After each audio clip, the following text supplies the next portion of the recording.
মারেন না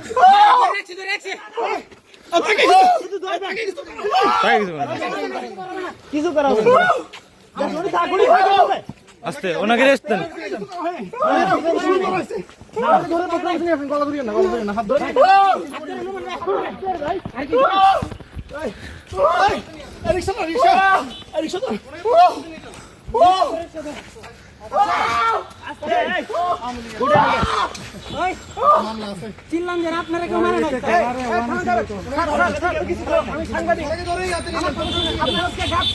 পরীক্ষা শেষ হয় নাই, 12টা বাজছে, আপনি কেন বের হলেন?